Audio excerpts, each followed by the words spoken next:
Manipur True Horror Story na anauba wari amaga loinana tabiriba mayangi mafumda puduna laksari. Wari haujarak-lage mayam taminarasi. Brian Mahak saoraba multinational company amagi marketing head oirami. Mahak salary yamna ka hena phangba maramna yumda leibagi mahut atang-atangba hotel leibagi hainabisu leirami.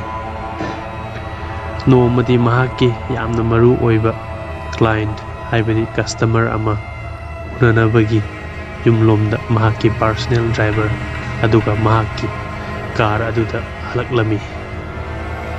Mahakki thabak tawfam aduga mahakki yumga yam thapnarami maram aduna numit adu thengbaga Asumba lambi thiduna satlasi haiduna mahakki driver aduna mahak amukphok satriba lambi amada laki. Tanja aduda nong khak lauduna nong kanna chutharaki. Gari thaubuda lambi fazana uramde maram aduna lambi da hotel laibra koyeng yengduna laki.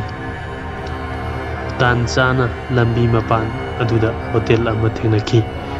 Phare khamduna driver aduga makoi ani hotel aduda lekhrasi tungalaga yumlomda halasi khanarami.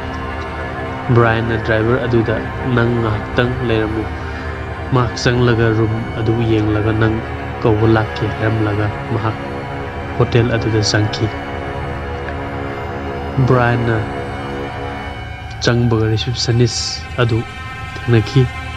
Receptionist adu ubada ahing kayadagi tumlaktabagi matawgum mamit mana kut-kutlit mamay mamit tai adabu Brian di kasu khaluba tawdana mahakki ID card adu piramlaga nupi aduna room number 303 da floor na third floor da hailaklaga so adu sinarakhi.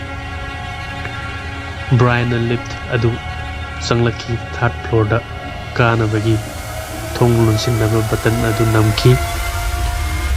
Aduda lift adugi thong adu lunsinbada kanagumba ama sanglakpagi matawgum lift adugi thong adu haifet pharaga amuk lunsinki. Mataw aduda mahak karino haibadi khanki adubu thoinadi khanjilude aduga mahaknasu hotel asi mi amata laiba ude makhonsu tade hainadi khanki. Adubu kasupudi khalude mahak. Brian na lift ki thong adu luchinkraba matungda third floor da kakhatnaba button adu namami aduga lift adu kaba horami. Aduga second khara leiraga lift adugi button aduda 5th floor da automatic oina kanaba namakhi.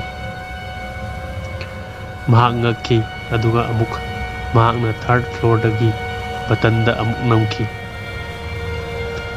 Third floor gi button do nambada hanna nammi adubu button adu yagi tabaki mongkum tawki.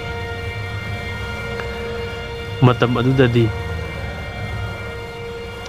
button adu namba sukse chatkidre.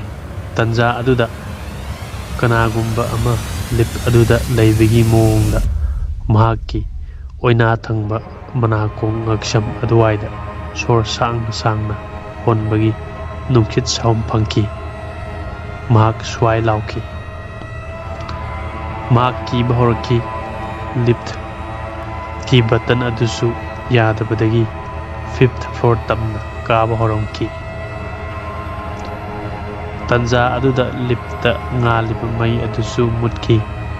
Mai adu hek mutkibaga mahakna lift adugi thong aduda kanna thinki. Kana leibagi amukta mateng pangmiyu haiduna mahakna lauki. Tanja aduda tunglomdagi makhut amana mahakki machin adu tap launa michilaki aduga harai tuminna layu haina. Mahak wantade haiba khakta mangaire May adu amuk lai kana amata leiramde mahak laubagi khonjel thokhidre wa amata ngangba ngomkhidre lift adugi thong adu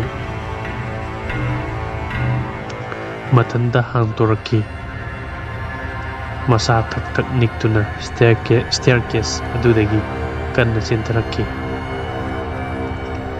staircase aduda noktuna nupi amagi khonjelda mahakki matungda inaraki ground floor hek yobaga receptionist aduda wari punamak liki aduda receptionist aduna akhoi di fourth floor phauba khaktani leiriba fifth floor di akhoi hotel da laite haina khulaki Brian na fifth floor dagi thoudok asi thoklaga chentherakpani haina kumluba adu mahak angauba taki mahak amuk henna pakhatpaga loinana mahak hotel adudagi thuna yangna senthoraki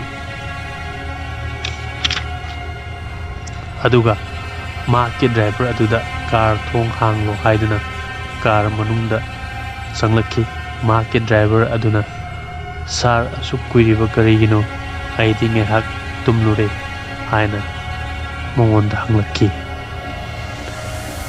Brian na wari kona lirage gari kana thau yumlomda hairaga mahak sor sang no hondokhi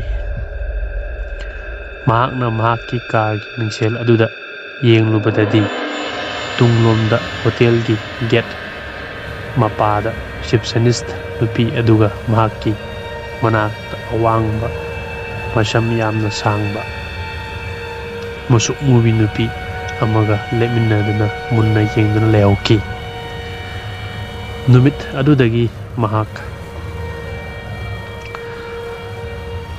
mahakki mamangda lift adugi matangda marakta mangduna laiki aduga numit adudagi Brian mapunsida lift tongkidre hai